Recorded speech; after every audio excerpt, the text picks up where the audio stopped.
also want to thank the Center for Asia Pacific Initiative for giving the honor of giving tonight's lecture. And I also want to thank my good friend of 20 years, plus 20 years, Professor Wu Guang, for initiating the process that eventually led to my invitation. Tonight's lecture covers a very daunting subject: the end of one-party state, a predictable event. This is the given title, and I want you to focus on the question mark, because frankly, nobody can tell at this moment whether China's one-party system will come to an end in the foreseeable future. But this does not mean that we cannot think about it. So there is one crucial distinction we need to bear in mind tonight. This is not an exercise in forecasting. This is a very serious intellectual exercise in thinking about the future. We do not know how exactly the future of China will unfold, but this does not mean that we cannot think about it. It might unfold. So with this caveat, I want to start my own intellectual exploration, which is, at this stage, I would say quite preliminary. First of all, let me explain why are we thinking about this serious topic. Why now? I would say that, in part, this reflects a recent significant change in intellectual circles regarding the future of China. Not too long ago, the dominant thinking in Western China watching circles, academics, particularly those in the US, the dominant thinking among these people is something called authoritarian resilience. That is, the post-1989 Chinese Communist Party supposedly has acquired a set of new institutional and political capacities that have allowed and will continue to allow this political system to survive, despite enormous changes in Chinese economy and Chinese society. I'm not going to details about the details of this kind of theory, but that kind of perspective was the dominant thinking.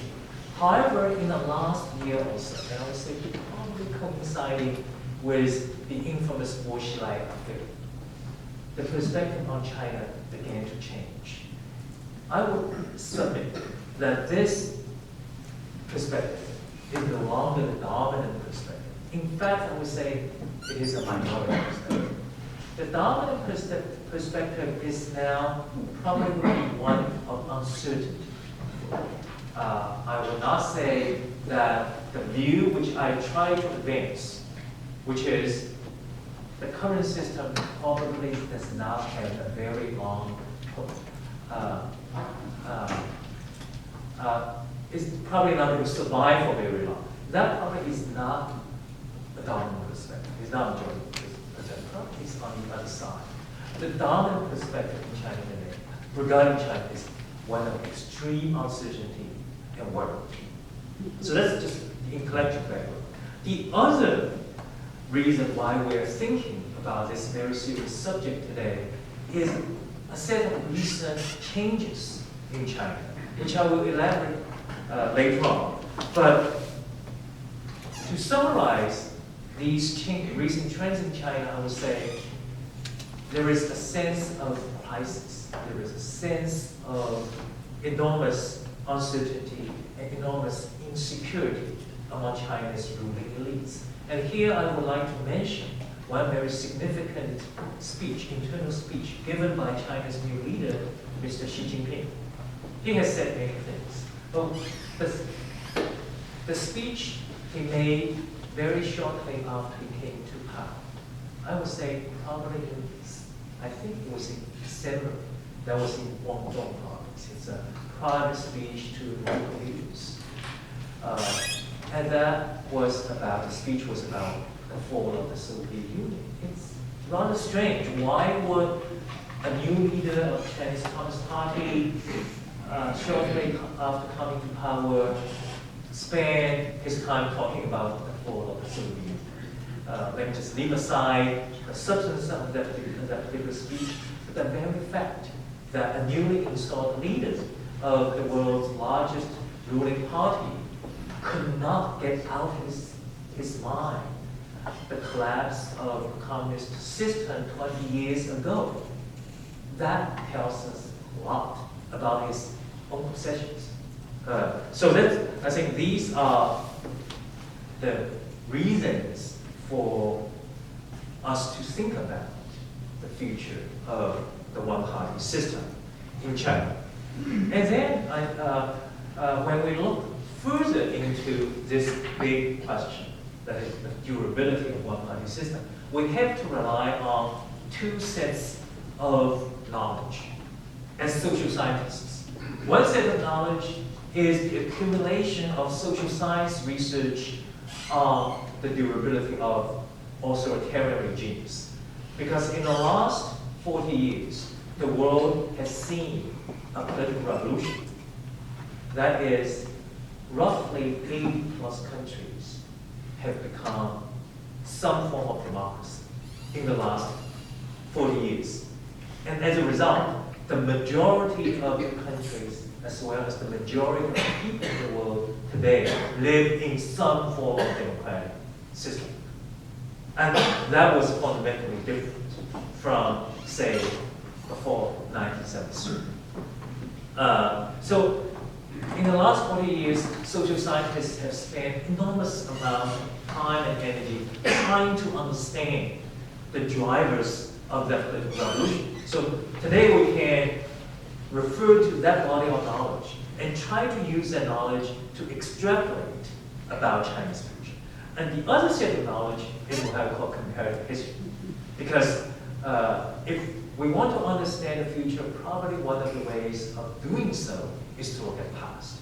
Look at what has happened to similar political systems in the past. So in the next 50 minutes or so, I will dig up, I will refresh our memory of what social scientists and historians have done in this area. So first, let me just very briefly share with you social science, the advancement in social science research on the relationship between economic development and the durability of authoritarian regimes.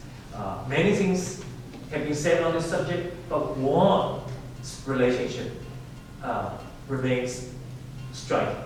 That is, up to a certain point of socio-economic development, authoritarian regimes simply cannot survive.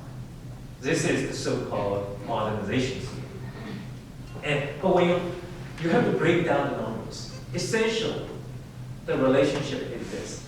Authoritarian regimes can survive for a very long period of time if per capita income is below $1,000 in purchasing power parity, which means authoritarian regimes can survive for a very, very long time in third world societies. But once per capita income begins to rise, the risks of authoritarian regimes to become democratic go up tremendously.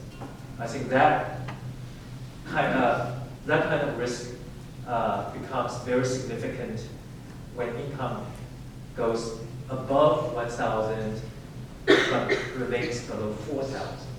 And Professor Samuel Huntington, who wrote a classic book on democratic transitions called The Third Wave, he called that period the transition zone. Is that once a society gets into that income range, move toward democracy can begin in the society. And the research by other social scientists finds that once income goes above 4,000 but remains under 6,000, the probability of a collapse of authoritarian regimes is very, very high. even much higher than the transition zone. So this is what we know. And now let's apply this set of knowledge for China. China today is way into this transition zone. China's per capita income in PBP is 9,000. China's income measured in exchange rate, US dollar terms, is 5,300. When we look at China, when we plot China in this universe of nations and see where China stands, this is a striking picture. If you forget everything else about this lecture, you're going to remember this data point. There are 180 countries for which IMF has data in terms of, these are significant countries with 1 million and more in terms of population. China is exactly in the middle, 90. So it's unique. There are 89 countries poorer than China, 90 countries more wealthy than China. So let's just look at countries that are more wealthy than China. What kind of income level they are at, and what kind of political systems they have. Of the 90 countries that are wealthier than China, there are 24 countries that are classified by Freedom House, which is an American think tank that does a pretty decent job of classifying a country's political system. The basic category is free, partially free, and not free. So of the 90 countries more wealthy than China, 66 are free countries. They have what we would consider a democratic political system. And 24 countries are classified either as unfree, like Saudi Arabia, or Bahrain, or partly free. So what about the 24 countries? Because we want to see whether China can become one of the 24 countries, right? Because if the Chinese economy continues to grow, China's income level will rise, and China will, if China somehow maintains one-party system, then probably it will look like one of the 24.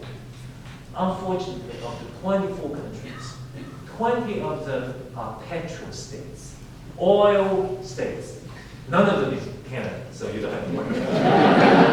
How do we classify a petro state, an oil-based state? That is, half of its government budget has to come from oil revenues, royalties from oil revenues. Because you don't have to become a democracy as long as you do not have to tax your people. If people don't pay taxes, it's okay. You can use oil revenues. And this law, this rule of social science actually is quite accurate. When you look at oil-based states, it can remain non-democratic. But the news here for China is pretty discouraging for the Communist Party. Because China is not an oil-based economy. China is very complex, diverse, and manufacturing-based economy. And as such, the government will have to tax its own people. So then you look at the other four. The 20 are oil-based economies. The other four are Singapore, Tunisia, Lebanon, and Belarus. Belarus is a quasi-oil-based economy because 25% of its government budget is based on Russian oil subsidies. Russia is one of the 20. Russia is is a petro state. But Belarus is a semi-petro state because Russia effectively gives Belarus cheap oil that is valued at roughly 25% of its government budget. So you take that out, then Singapore, Tunisia actually is part of the Jasmine Revolution, so you cannot count. And Lebanon actually has a pretty competitive political system, and that leaves us with Singapore. I'm sure everybody inside the Chinese Communist Party Central Committee would like to be Singapore. The trouble is they really do not understand how Singapore is run. So if you look at just these data, and here I want to give you just one more data point. That if you look at just China's socioeconomic development level, social indicator, China today is exactly like South Korea and Taiwan in the early 1980s. So the analogy I want to use is that if you know nothing about China, but you are given this, these data points, these what I call risk profile for a political system, and then you are asked to make an educated guess whether that kind of system can last forever, for 10, 15 years, or for 5 years. I'm sure you're going to reach a decision that varies somewhere between 5 and 15 years. And it's highly unlikely that you're going to say this is a system that has infinite durability. Now let's look at another social science explanation for the lack of durability of authoritarian regimes. And I call this kind of perspective, the first perspective you might call modernization or social economic development perspective. This perspective, I coined a phrase, and I would call this authoritarian decay. That is, authoritarian regimes have a set of internal dynamics that make this kind of system progressively weak, progressively incapable of maintaining power. And empirically, we have some evidence to support this perspective. Most authoritarian regimes don't last very long. Military regimes, I do not have the exact figure, but the longest lasting military regime was South Korea. And how do we characterize it? Probably that was about 25 years. Military regimes are more sophisticated than personal dictatorships. Personal dictatorships do not last over a generation. That's because once the personal dictator is gone, the system he created goes as well. Then, the most sophisticated authoritarian regimes of our time are one-party systems. Both Soviet Communist Party systems and so-called Taiwan or Mexican one-dominant party systems. And if you look at these regimes, their durability, their longevity, and you have to admit that outside modern democracies, these one-party systems are the most sophisticated, have the most sophisticated institutions, that is, in terms of organization, ideology, capacity to control the state. They outrank military dictatorships and certainly personal dictatorships. But even, Mexico's pre-system used to be called the perfect dictatorship. And I would say Taiwan is forming now. Did a pretty good job in governing Taiwan.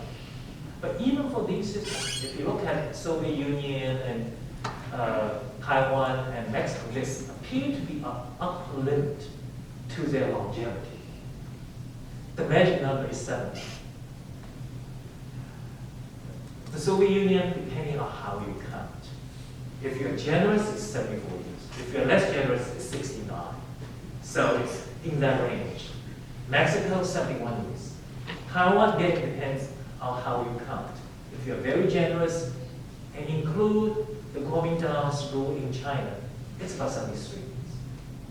So in other words, you have to wonder why, given that time, that within that time framework, extremely well-organized, sophisticated one-party regimes somehow lose power. So I think we do not have very good research to tell us the exact process of regime decay. But here I offer some educated guesses. The first possible explanation is that over this long period of time, this kind of regime gradually loses public support. Their base of social support narrows. This kind of system eventually, when they lose power, they will essentially bureaucratic systems. The only base of support for the regime is the regime itself. It actually does not have any major social groups that the regime itself represents. So this is, and why that is, that happens. Because this kind of regime is just as vulnerable to rent-seeking, to capture by special interest groups as any other system. So over time, special interest groups capture vital organs of this kind of system and turns this kind of system into a mechanism of self-enrichment rather than the enrichment of the general population. The second reason why regime decay occurs is that it's a logical outcome of the first reason. As the regime's social base of support narrows, it has to rely increasingly on repression to stay in power. But repression is problematic for a system if it becomes the only source of survival. Because the costs are very high. You have to maintain a large number of secret police, military, informers. The economic drain is huge. If the country is very large, just think about the network, the infrastructure needed. This is the economic costs. But another problem is that repression will have to continuously escalate. Is that you have to gradually raise the level of repression, because society, to the extent that the majority of people in that kind of system resents social injustice and want the system to change, to meet their demands, they're going to resist. And resistance will have to be contained by a rising level of repression. So ruling elites in that kind of system are faced with increasingly difficult choices. Are they going to escape? Are they going to apply ever more repressive measures in order to stay in power? Because such decision tends to cause problems within the regime. Because within the regime, there are elements who would want to use less repressive means to stay in power. But the other is that kind of escalating mechanism has no end, because where do you start? And I will end my note on this point regarding current China. And the third reason is what I call adverse selection. Authoritarian regimes are driven by many sets of logic. One logic is that leaders in that kind of system are very much afraid of more capable leaders. So they typically pick leaders that are weaker than they are. So that dynamic produces increasingly weaker leaders. And I think I'm not going to name names in this room, but you look at Chinese leaders in the past, I think it is very hard not to reach a conclusion that in terms of leadership capabilities, we are seeing empirical proof of adverse selection in action in China. And of course, you don't even have to look at China, you look at the former Soviet Union. That gives you another set of examples. Another, that kind of system, as I said, loses social support, has to rely increasingly on corruption, but its leaders are getting weaker. And then finally, corruption in that kind of system becomes endemic for very simple reasons. because this kind of system tends to attract opportunists. This kind of system, by the way, by the time a one-party system reaches 70 or 60 years, its core values are gone. Maybe at the beginning of that kind of system, the regime was animated by certain ideological commitment.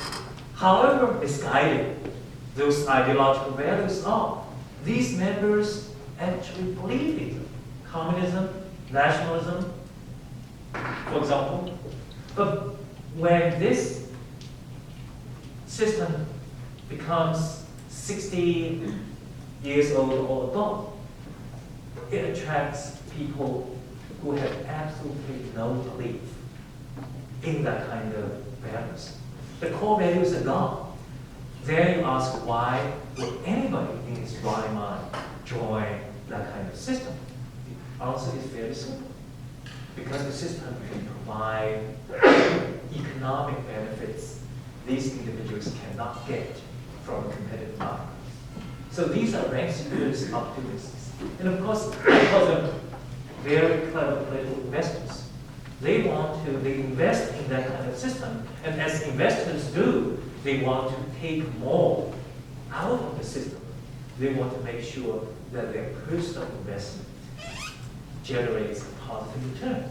So to make this explanation more simple, we would say that eventually this kind of system will be destroyed from within by people who want one thing only, that is economic benefits from the current system, and the manifestation of that kind of behavior is endemic corruption.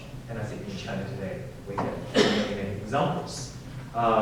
So these, what I call these are the logic of internal decay of the one-party system, corruption, decreasing leadership, and so on, and so forth. So now is that. Let's just go back to a bit, because for the last 20 years, the Chinese Communist Party has been extremely successful in maintaining economic growth and staying power. Somebody called this the post-Tiananmen model. Exactly what the post-Tiananmen model is remains subject of scholarly debate. But here I advance my own simple explanation. Think about the post-Tiananmen model as a chair with 4 legs. Economic development is one, because this is a system based on legitimacy, based on economic growth as its source of legitimacy. So that's economic development. The other leg is repression. It has to rely on secret police, informers, and security agencies to maintain the party in power. And the third leg is nationalism. It wants to identify the party as the only political force capable of defending China's national honor. And the fourth leg of that chair is social co-optation. That is, it has managed, quite astonishing, to include an increasing number of elites, social elites, intellectuals, college graduates, into the ruling system. So this is the post-Tiananmen model. I'm sure clever people will put in more elements, but these probably are the 4 essential elements. Let's look at how the model is doing. Economic development in China is encountering very strong obstacles ahead. And I don't want to go into the details here because of the lack of time. But let's just, to summarize, is that many of the favorable factors responsible for China's rapid economic growth for the last 20 years are either becoming weaker or they are no longer there. Cheap labor, low-cost environment, cheap resources, unlimited access to Western markets, and low no need to innovate. Going forward, you really have to adopt a brand new economic development strategy in order to sustain economic growth. And demographics in China certainly is unfavorable. So economic development will continue to rely on economic development as a major source of legitimacy for an extended period of time is going to become problematic. And then the second leg, social co-optation. I think now China is running into hard constraints of social co-optation for one very simple reason. That is the speed at which society produces elites always is faster than the speed at which a self-serving exclusive system can co-opt such elites. This is convoluted social science.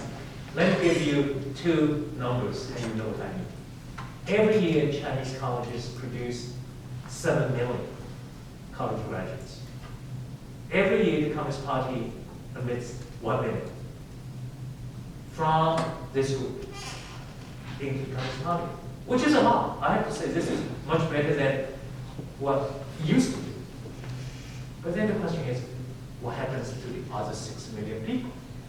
Because in China today, if you have party membership, you gain enormous advantage in getting good jobs.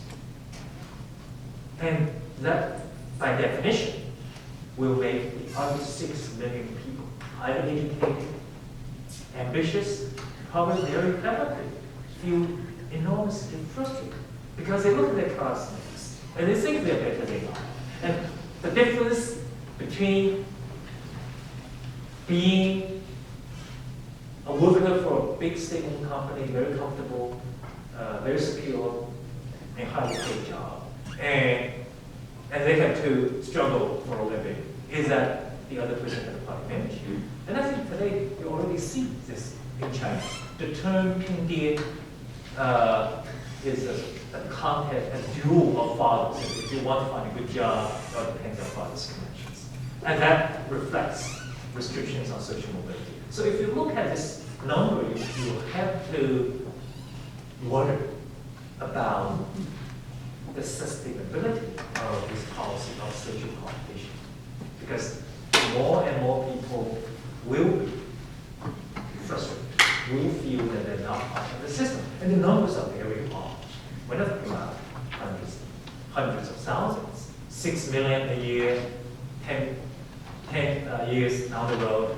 Well, are we talking 15 years down the road, we're talking about probably 90 million, 80 million. And it does not need, we do not need all of them to become activists. We need only 1%.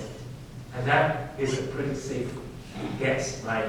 1% of 100 million would be 1 million. And imagine 1 million intensely angry young men. Not exactly, I think, a very pleasant sort if you want to stay in power. So the second leg is not doing very well. So social competition. Now let's look at the other two legs. That is nationalism and repression.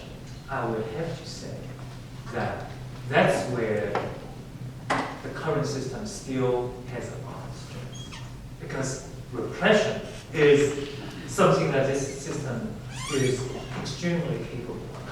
And nationalism is something that remains very strong in Chinese society. I would realize, but at this point, let's just say that it's not exactly a chair I would like to sit on, with two rickety legs and two relatively strong chairs, legs.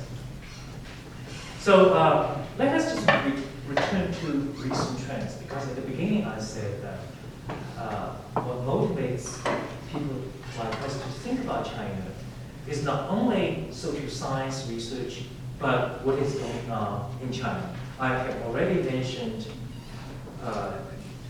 economic development. Let me talk more about what I would call China's prior political revolution. The conventional wisdom about last 10 years is that it is a decade of stagnation. I would say at the level of elite thinking or elite-initiated reform, that is true. China experienced a last decade of reform, but that does not apply to Chinese society. In the last 10 years, Chinese society as a whole has gone through a very quiet, a very significant political revolution. And this is reflected in really four very important areas. The first area is really changing values in Chinese people's values about authority, about social justice. Certain things that used to be taken for granted, that used to excite no public discussion, these days they're sure to get a political firestorm going on China's internet. So, how do you accept government authority, certain government behavior? Today's Chinese society is much more skeptical of the government authority. I think it's particularly skeptical of the legitimacy claimed by the ruling elites. So that's one very important, and you can, actually this goes hand in hand with the social side, with the social development perspective. Because this is a fundamentally different society. They're not going to look at a Chinese government official and think that he's a son of heaven. They're going to question what he does. They're going to examine his acts with a very critical eye. And the other change is really in the information revolution of the last 10 years. And I'm not going to say a lot on this, except that the information revolution comes hand in hand. This is probably one of the most significant developments. It serves two roles. One is because the Chinese internet is still the place where you can get the freest sort of information in China. And what you hear from the Chinese, what you learn in this on the Chinese internet really makes you question about the current political system. So it serves as a systematic tool of undermining the legitimacy of one-party government. The other function of the Chinese internet is organizing collective action, because the Chinese Communist Party has done a very effective job of eliminating or preventing the emergence of organized opposition. But today you do not need organized opposition. All you need is virtual organized opposition, and that can be done by the Chinese internet. And the third very important development, part of this quiet revolution, really happened in the last 2 years. That is, all of a sudden, you saw a new type of intellectual discourse. This is among the elites, I have to say. What I call the pro-democracy discourse. And very reminiscent of the late 1980s, mid-1980s in China. Almost the same kind of issues, the same kind of language. They all appeared in the last 2 years.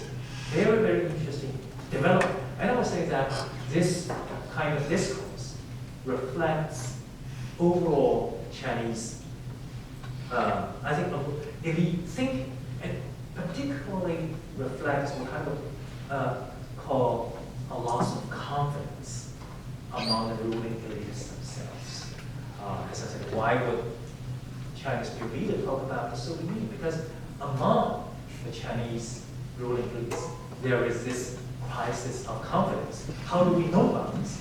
Because the Chinese propaganda system is now launching this campaign called 三个自信, For those who do not speak Chinese, loosely it translates 3 types of confidence in 3 things. Self-confidence in 3 things. So what's 3 things? Confidence in the regime's ideology, 理论自信. Confidence in the regime's model, 制度自信. Confidence in the path the regime has taken, 道路自信. So this is, but if you're self-confident, you don't actually say very loud that you're self-confident. So I think it's ironic. So when you read official rhetoric, you have to understand from absolutely the opposite angle. That is, they do not have confidence in the regime's ideology, in the regime's model, and in the regime's path. The most ironic thing about this is this episode. It was invented by this theorist who was an official in Beijing, in this Chinese in translation group. And one moment he was given a lot of official recognition for coming up with this theory, this doctrine. The next moment, he lost his job because he was engaged in some very seedy personal behavior, not fit to mention in this dignified audience. But this, what is it? The discourse, the pro-democracy discourse, emerged precisely at the moment of enormous sense of insecurity and loss of confidence.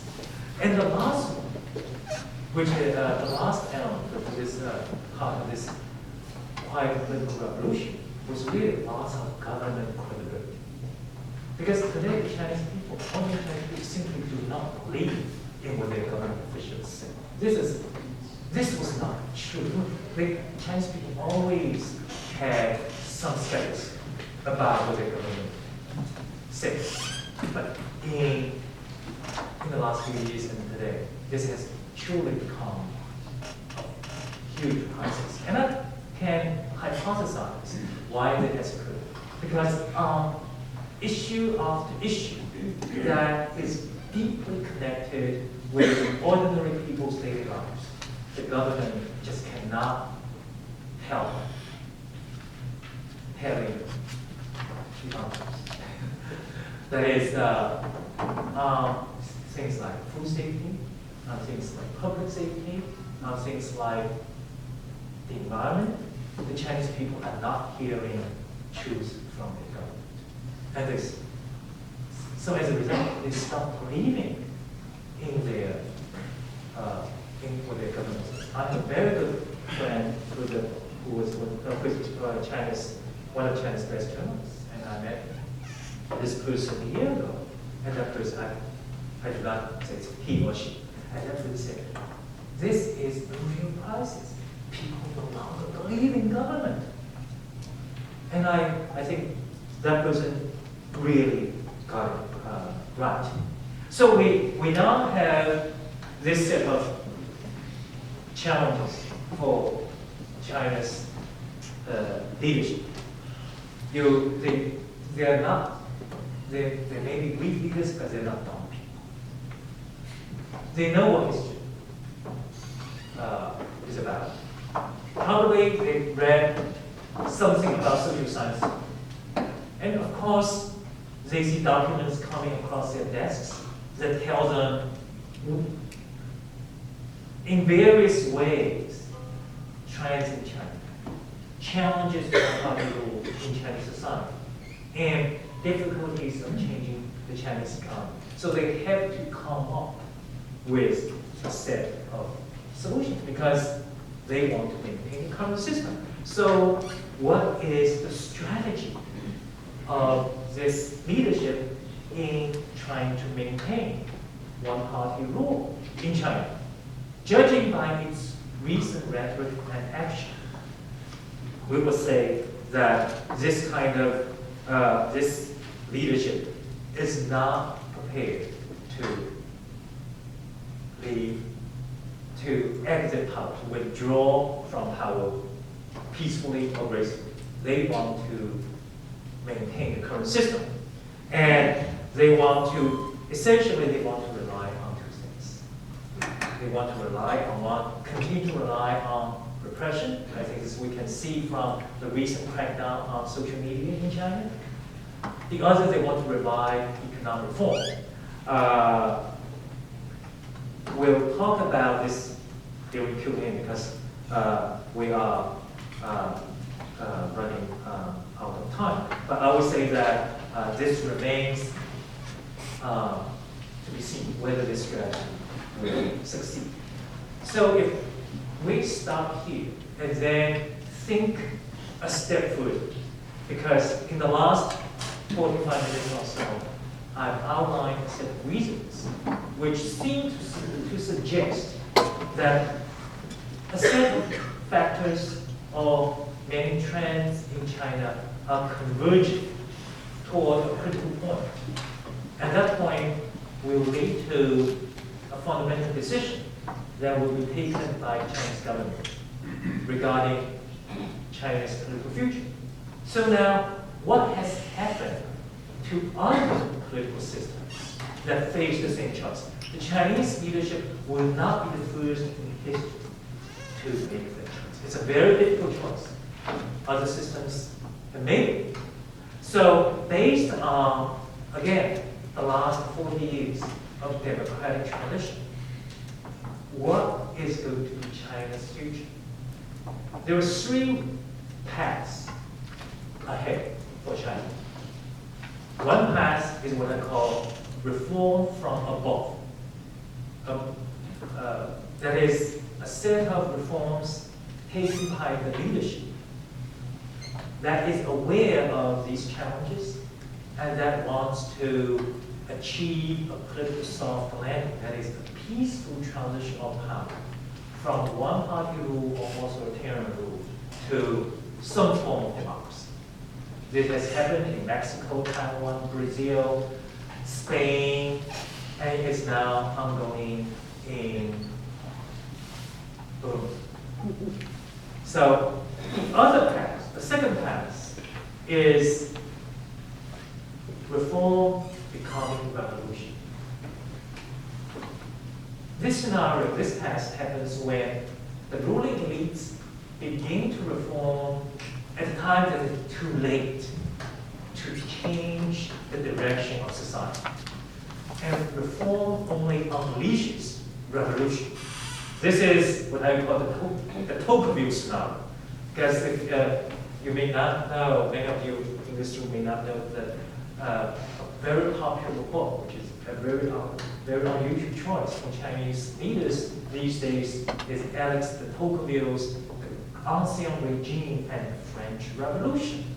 And one of the lessons they learned from reading de Tocqueville was that reform leads to revolution. Of course, they do not read the first part, which would say, if you do not reform, reform leads to revolution in societies where reform comes to bear. This is another half. So the second scenario is that this system reforms too late, and it's the Soviet example. The Soviet Union is a classical example of belated reform leading to revolution. And the third path is a very simple revolutionary scenario, and we saw this in Indonesia and in Egypt. That is, the ruling elites attempt to hold on until the last minute, and then something happens and a revolution occurs. So essentially, if you think about China's future, it will be one of these three things. So which is more likely for China? Based on what we know about the first path, that is a peaceful, top-down reform scenario, two things need to happen. The first thing is that the ruling elites recognize the coming crisis quite early on, and they respond by beginning to reform before the opposition before a mass opposition emerges in society, and before the regime is viewed as totally morally bankrupt and unable. This is quick. Time is of essence. This is one. But there's another systemic characteristic. Is that that kind of system, that kind of form can happen only in authoritarian systems, but not totalitarian systems. The distinction is important, is subtle but important.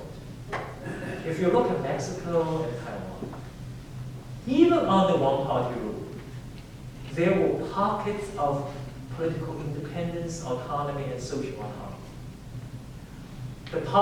The ruling party, did not control all aspects of social life, political life, or the ruling party did not control all parts of the state. But a totalitarian system is completely different. It does the opposite. And unfortunately, China today, politically, is still a totalitarian system. Because the Communist Party controls all the state machines, and the Communist Party does not allow social space, does not allow political autonomy. You have local elections in Taiwan, you have in South Korea, you have opposition running for presidential elections in Mexico, opposition controlled local governments, state governments, and the ruling party in Mexico did not control the military. But you cannot say this about today's China. So in other words, China today is losing time, which is extremely valuable for trying to engineer a soft landing. And at the same time, there is no historical precedent in which we find a totalitarian political system manage a soft landing on its own because of the party's total control of the state. You cannot actually. The reason is very simple. In an authoritarian system, the ruling party can withdraw from part of the state without undermining the party's overall sovereignty. But in a totalitarian system, you cannot tell me which part the party can withdraw without undermining its political control completely. You cannot even stop. Military, not possible. Judicial system, not possible. Local election, ruled out. So that's the tragic flaw of the totalitarian system. So this, I think, right now, if you look at these two conditions, then you have to worry very much about the lack of this peaceful alternative. And then that leaves us with two scenarios. That is a Gorbachev scenario, that's a Soviet scenario, that's a continuing relying on repression for a while, but then at some point, the ruling elites themselves have a split. And one way or another, a group of reformers come to power and they decide to experiment with a new approach. But that new approach unleashes a social revolution. And that's another scenario. And the last scenario is really a revolutionary scenario. And here we can think about either a Tiananmen-style political event, or we can think in terms of a Tunisia style, which was triggered by a social incident, a social protest, the execution of this street martyr in China, Mr. Xia Junfeng, right? Not going to set up a revolution, but so you could envision a scenario in which some completely unanticipated event triggering mass protest. But three things will have happened in that kind of scenario. Is that the elite response, the government response to that particular event was split. There was no consensus among the top elites about how to respond. And the second element is that initial effort of repression failed. They did not succeed. The police or the security forces did not succeed in suppressing or containing protests right away. And the third and the most important one was that at the last minute, when things were going out of control, the military refused to intervene. So these are the three elements of the revolution. Regretfully, I think my crystal ball is not that clear. I do not know what will develop, what will unfold, which path lies ahead. But I think it seems to be the case that the first path is less likely, but it does not mean that you should not try. And I would say that the sooner you try, the better off you're going to be.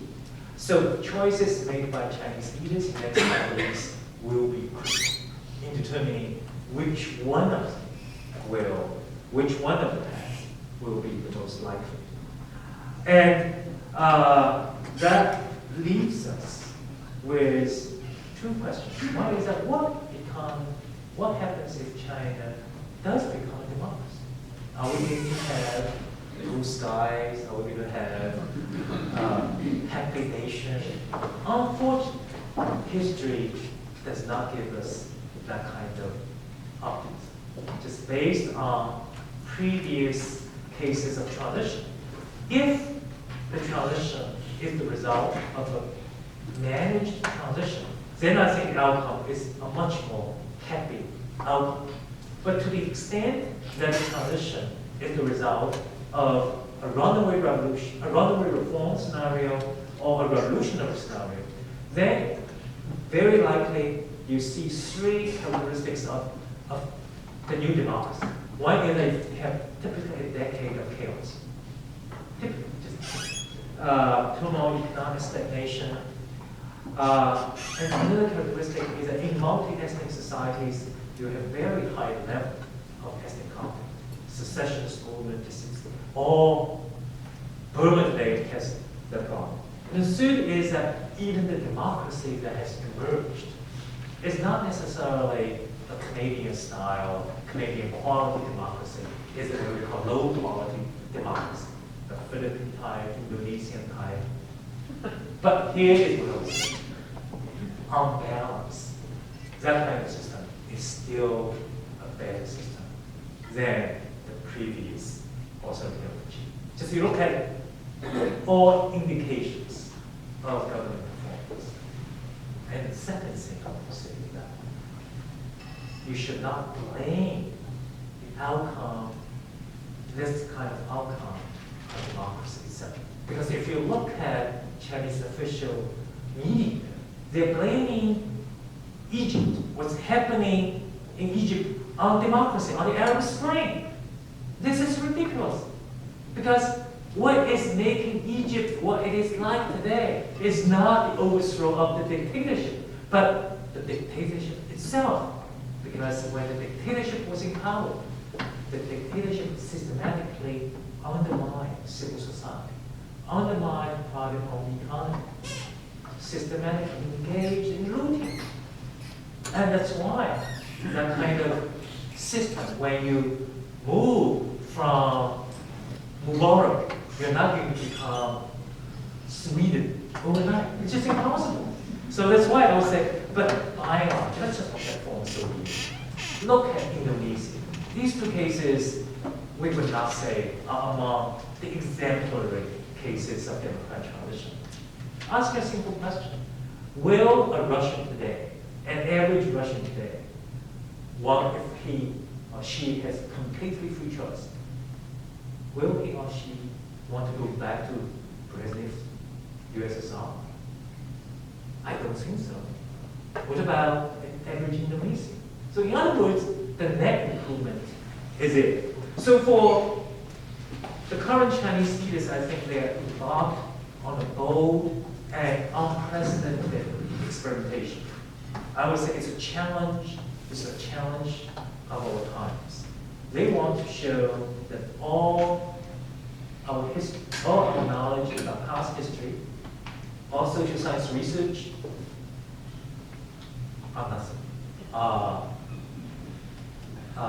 not to believe, and do not net to the choices they make. What will make people like us strong, what will make social scientists and historians strong, is that in China, Chinese nationalism is truly different. And Chinese people would rather live under one-party rule because the one-party system somehow makes them feel that one-party system can satisfy their demand for national order and individual autonomy.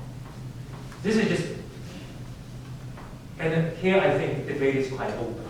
Whether Chinese nationalism is so strong that it can prevent democracy from coming. This is theoretical, this untheoretical uncertainty. My personal bet is that it will not. Then the second uncertainty is, will repression be so effective as to help this system weather enormous challenges ahead? Then I think the system will have to become North Korea. Right? You have to escalate repression to such a level that China is a gigantic North Korea. I'm sure there are people in China who don't mind turning China into another North Korea. But I think the majority of the Chinese people probably don't want to live like North Koreans. Thank you very much.